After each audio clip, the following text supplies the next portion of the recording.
Luke, what you fail to understand and what Cree is trying to tell you is there's a difference between being somebody's father and their dad.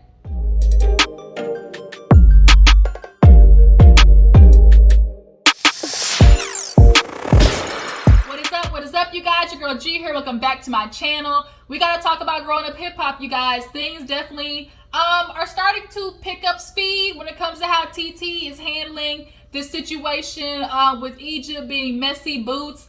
I tell you, like, the way her and Peppa are really trying to slide this messy ass shit in and then try to backpedal on pussy pop is really making me laugh. Cause I saw the preview for next week. Tretch is looking at Egypt like, really? Like, regardless of what's going on, that's your fam. Now she want to talk about, oh, I do regret doing that to TT. No, bitch. You done stepped your foot in the shit now, so go ahead and drag it on with you, okay? But I'm going to save that energy for Egypt next week, all right? Because I'm definitely going to get in that ass. But until then, we're going to talk about last night's episode. Basically, like I said, was a filler episode. Yeah, wasn't too much going on, y'all. So let's go ahead and get into it. If you're new to my channel, hey, how you doing? Appreciate you. Like that you stopped by. But go ahead and hit that subscribe button. All right, everybody else, y'all know what y'all got to do. My returnees, my Juice Box crew, comment down below. Hit that like button and let's keep this thing popping, all right? So we opened up the episode with Boogie and Savannah. Y'all, Savannah, this episode kind of gave me energy that I'm not really fucking with. I'm not going to lie. I don't like this. I need a rich nigga 8-figure. That's my type vibe. I just don't mesh well with girls like that. I really think Savannah has a cool energy, but now she's putting on this vibe that she wanna be important that bitch by some rich nigga side type energy. If you trying to get, like, if you understand what I'm trying to say. She wants to be the girl that gets flued out, taken to Dubai, spoiled, and basically be the spoiled bitch on a nigga's arm. That's what she want to be. And okay, if you want to do that, but just like the energy that come along with it, you know, save it. Because I just didn't like that vibe. Am I tripping? Did y'all, what Savannah was giving off this episode? Like, are y'all picking up what I'm putting down? Because I know I can't be the only one that I just didn't like it. But nonetheless, she pulled up to Boogie all bougetta with her outfit. Boogie clearly got an Airbnb. So she pulled in looking like, this is nice. Is this yours? No, I'm just, renting when I come here. Okay. So she was like, Boogie invited me out to eat. I'm trying to see if there's a vibe, with us just alone, because last time it was a group date. And clearly they both two are kind of using this as an opportunity to just film and, kind of have something to do. But nonetheless, she's looking at Boogie basically like dollar signs, like, oh, this is what we do. And I dress, put all my, basically my Ralph Lauren, Chanel, Louis Vuitton, whatever the hell she put on, and this is what we doing. Okay. And then had a nerve to eat some damn Popeyes in this bougie ass outfit that you're talking about, girl. So, they sit down and he's just chit chat with her and they get to talking about, what's going on with each other. Savannah brings up, what happened with him and Brianna. He's basically telling her, look, that's my friend. I want to check on her. I feel like her drinking's out of hand. Savannah feels like, well, who are you to say something? He like, a friend, because she did the same thing with me. And we know Brianna sat down and had an intervention with him. Something's going on with Brianna, y'all. It always has been. But it gets covered up by her personality. Like, we look at, oh, that's just Brianna, but really, they're like, Brianna needs some help, y'all. And I mean that with all love, Brianna. If you see this, I don't know if you will, but meaning with all love, sis, go talk to somebody, because you wear it very secretively, but also not enough to where people will still see the pain and hindrance that you're holding, especially in the way that you drink and smoke, because girl, you be taking it down there. But they go from that to talk about, what type of dude you into. She basically feel like rich. She like thinking like, Boogie, you wasn't gonna do this for me, you wasn't gonna do this. And Boogie's like, bitch, I just met you. Like, that's for special occasions, like for girls that I'm dating. And I don't feel bad about him saying that. Like, you spoiling a girl that you don't know, because if that's the first thing, she might not even really like you and just continue to be going on dates with you just to live this like lavish lifestyle. And I'm not gonna lie, Savannah low-key gave me that energy this episode. Like, she'd be that type of girl to do that. But basically, they sit down eating Popeyes. She didn't like the fact that she didn't get her sauce. Boogie ate the sandwich. Wasn't really into it. They basically kind of realized they both better off as friends. Boogie did ask her though, like everybody else, bitch, what you doing to get this money? She basically said she stayed where the money reside, and it's like, doing what? Finally, I really know when it's revealed. Finally, what Savannah does, it's gonna be the most anticlimactic shit. It's probably gonna be some shit like drop shipping, because I know drop shipping, it's a hustle, okay? Drop shipping. She probably, you know, selling boutique shit. Probably, hell, she might be pimping girls. She might be getting pimped. Who knows? Old white men love a good chocolatey sister these days. OnlyFans. It's not gonna be anything just super major. Hell, she might be investing in Bitcoin and Dogecoin for all we know. Hell, but nonetheless, she basically waving in everybody's face, and everybody's like, "What is it?" So move on from there. Easy's on the way to twist his puff and paint, which I would absolutely love to do. Definitely looking to do a puff and paint one time, but so E's on the way to, you know, the situation with Twist at his house, and he's telling his wife what's popping off, like, hey, it's looking bad in these streets. Something going on with TT. JoJo then dropped a bomb talking about, you know, Sean apparently got community dick, and she like, well, what that mean for the wedding? So is it canceled? Like, is nobody going to Jamaica? Like, what's the tea? And he like, hell if I know, but since she's gonna be there, like, I might, you know, get a chance to discuss it with her. So Savannah's on her way with Cree. And we all know Cree kind of had a thing going on with Twist. Wasn't really a good first introduction. He didn't want to put his blunt out or put the mask on. So he messed up the feng shui of this bougie, you know, moment going on with JoJo and Denise. It's like, girl, it was like, Twist, you could have put the blunt out for 2.5 seconds. She wasn't saying not smoke, but damn, you could have went outside and came back in. Like, it wouldn't be that big of a deal.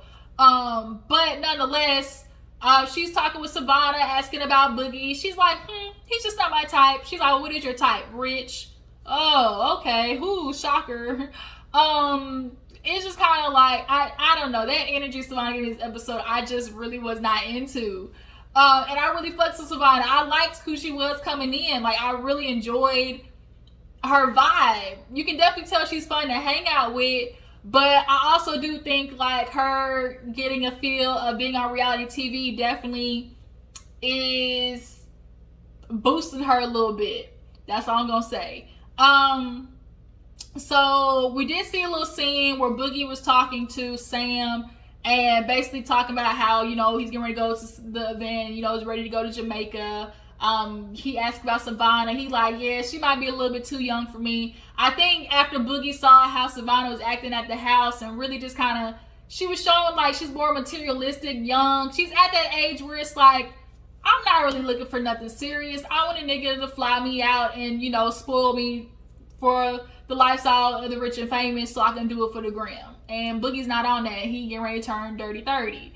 So, you know, he's talking about, yeah, you know, it's gonna be fun in Jamaica. And Sam's like, yeah, Jamaica. It just seems like TT always trying to, you know, come for me in Egypt, or she's definitely trying to take over, you know, Egypt. And it's like, y'all aren't that important. Y'all really be like self-boosting yourself. And really, I think it's more Sam. I think Sam puts his battery in Egypt back because, unfortunately, Egypt, as much as you try to think you're a big girl now and like you think for yourself, bitch, no, you don't. You just don't. I know you feel like you a grown woman now and stuff like that, but I'm sorry, your actions show otherwise, and so does your emotional intelligence. And so he really like, oh yeah, Titi, she just trying to outdo Egypt. She want to like make her, you know, look like she's better than her. But every time I see Sam, I just really see this boy broken from the streets who is glad he feels like somebody. Because if you ever realize, he always goes back to, who is she? Who is TT? Who is Egypt? Look, she's Peppa and Tretch's daughter. They got a legacy. They got a lineage. Like, he wants to be somebody. Like, he wants to feel important, which is why he boosts himself up so much. I get it. It's a, you know, collateral feeling from, you know, your growing up ages. You feel like somebody now, but it's like, don't fuck up your future trying to like boost yourself up and isolate you in Egypt, because honestly, you fucking up you and Egypt's future. Egypt, as you say, like you like to say, is Tretch and Peppa's daughter. You boosting her up, saying she's all this and that, but look at her career. Egypt, I love you, boo. Don't like the shit you do, but out of love for music and understanding what you have literally at the palm of your hands, there's no reason your parents are who they are, and you are not at least bare minimum Cash Doll level, Sweetie level, you know, Dream Doll, Flo Milli, you know, Asian the Brat, like all these girls level. Ain't no reason them girls where they're at. No, not. I'm talking about like Cash Doll. She that bitch. I love Cash Doll. Flo Milli, they're really talented. But hell, if Dream Doll can do it, Egypt. You need to ask yourself why you're not where you at. Partly because of Sam. Sam definitely is a reason. And secondly, you need to ask your mama what's up. Why is she not setting you up producers? Why is Sam producing your music? Why? But let me move off of them. So we get the Twist party. Everybody's showing up. TT, JoJo. Actually, JoJo and Eazy-E end up having a moment where they're talking. And he mad that, you know, he like, you done dropped this shit on me. I don't know what to do. And they like, well, shit, you know, we just gonna wait for TT to address it. JoJo, you know, he real. He like, I ain't believing shit until it's receipts or it's confirmed. You know, he just not, you know, with the drama. Cree and Savannah show up. Cree and Twist actually hug. I think because he was lit, he wasn't really giving a damn. They kind of took little cute jabs at each other. Well, he's like, well, you gonna wear this? She's like, you gonna take my foot off? Like you gonna like put it on for me? Just like he didn't want to put on the mask. So he like, I'll let you do it later or whatever. Egypt tried to talk to, not Egypt, E tried to talk to TT. He like, what's going on? Where's Sean? TT turned the other way, was not doing it. Who else showed up? I think that was everybody. Oh, no. Before they started paying Brianna, bitch. Brianna, I love you. But, bitch, you walked in that party looking like Who Shot John?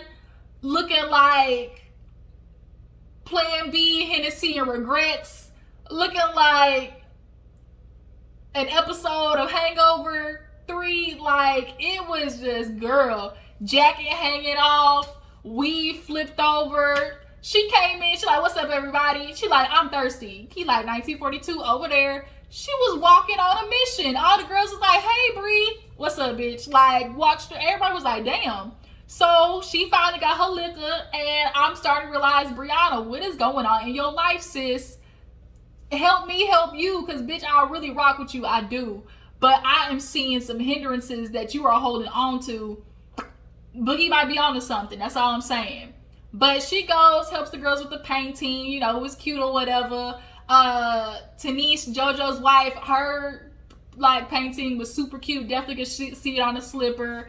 We get to because you know Brianna's an artist, so she was walking by everybody painting. She get to Cree's and she like, damn girl, what's going on here? She like, it's my heart right now. You can definitely tell Cree is just really like this thing where her dad is just getting to her.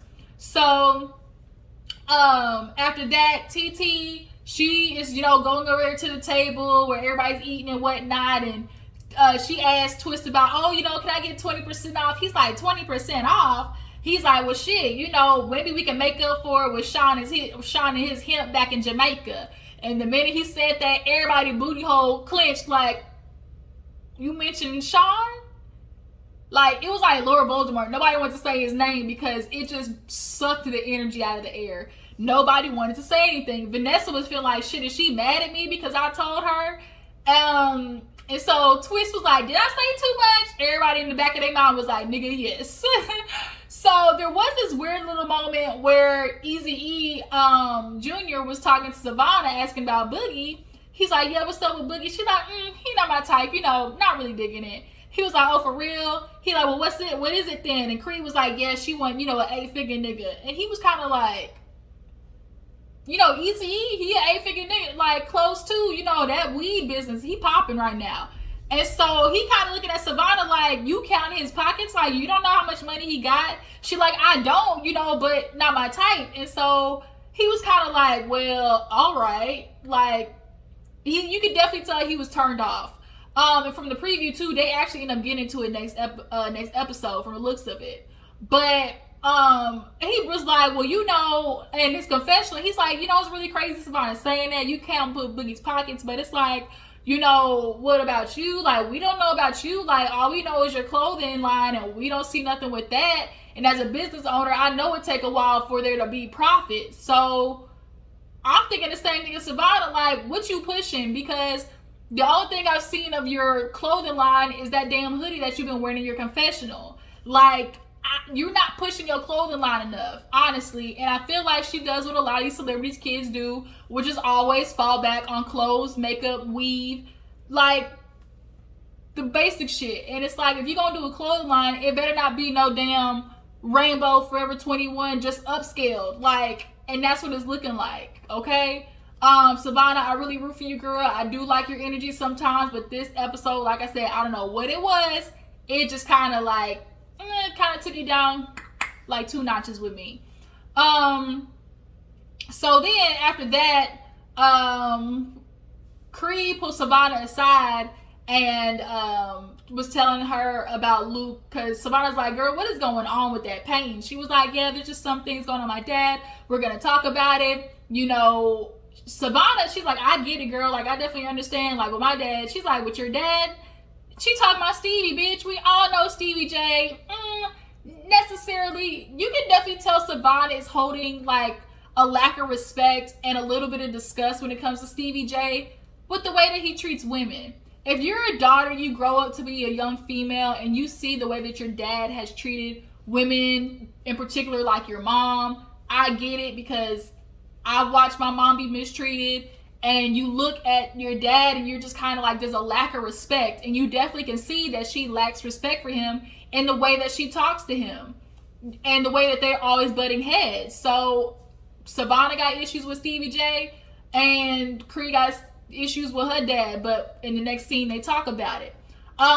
TT was telling everybody she got to wait for Sean to get back. You know, well, you know, what discussion make when Sean gets back? And so Sean gets home. They have a little session talking about what's going on, how they're going to handle the situation, how they're going to address it. TT, she said, I low-key want to light everything ablaze. And I'm like, bitch, do it. Set it off in this motherfucker. Set it off. Like, I want her to spill all the tea.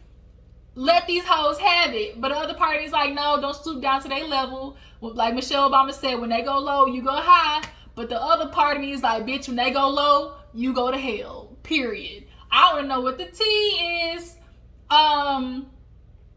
But yeah, so Sean's like, no, we're not gonna do it. We're gonna dress it at Brianna's party, and we just gonna, you know, let it be. We're gonna be better than that. So TT's like, I know what I need to do, but I don't mean I don't want to light shit ablaze while doing it.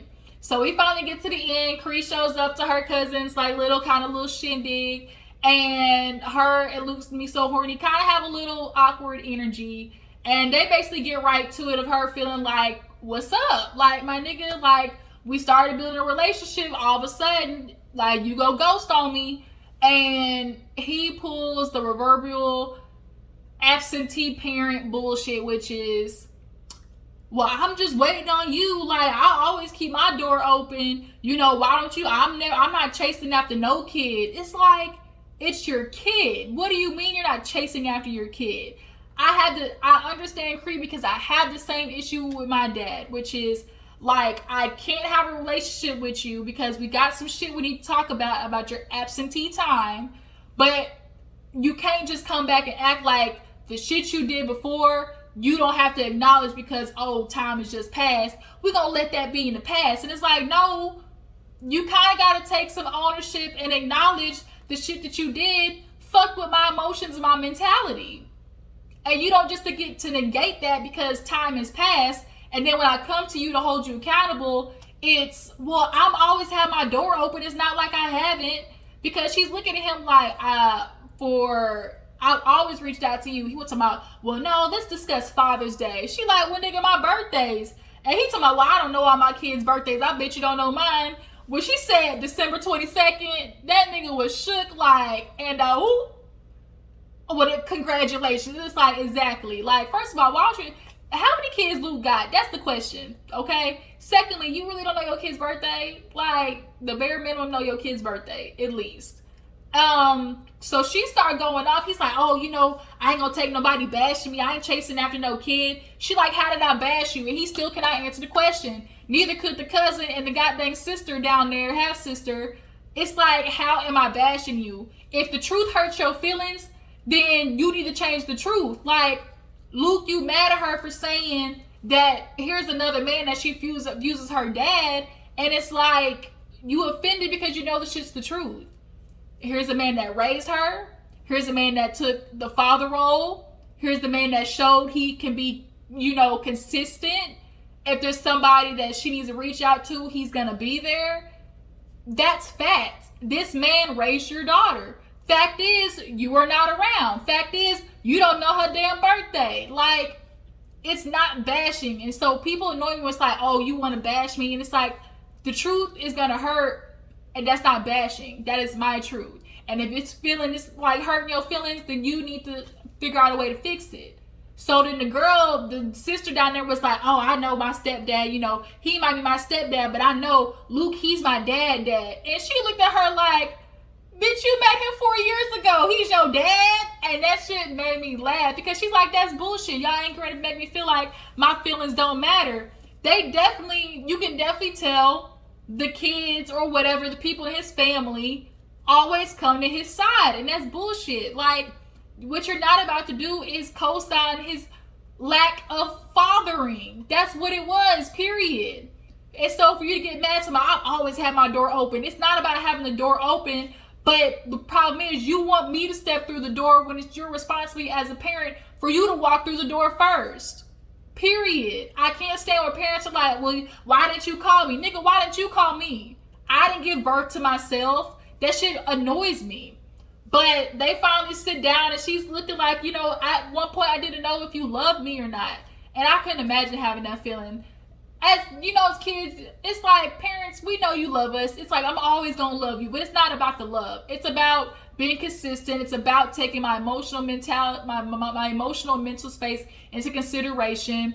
And like Lou said, I do have to be more consistent, which you do clearly. And just take ownership. That ignoring the fact of the things that you have done and then to try to be like, well, that's the past. We're going to let that be there. Yeah, it may be the past, but acknowledge it.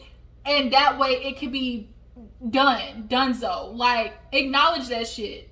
Period. Take ownership, apologize, and do better. That's all it is. So that was it. Cree, I get you, girl. Trust me, I understand. Watching you had a conversation with Luke is making me understand. I need to go talk to my dad because we definitely have some things that we need to rehash out.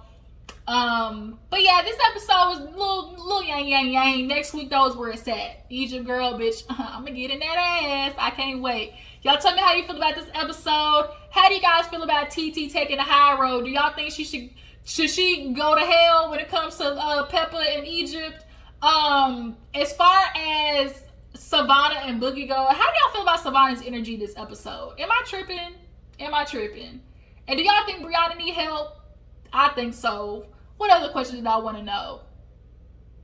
I think that was it. I'll catch you guys later. I appreciate y'all for tuning in. It's Friday, which means love after lockup. So I'm going to catch y'all tomorrow, and I will see you guys then. Deuces.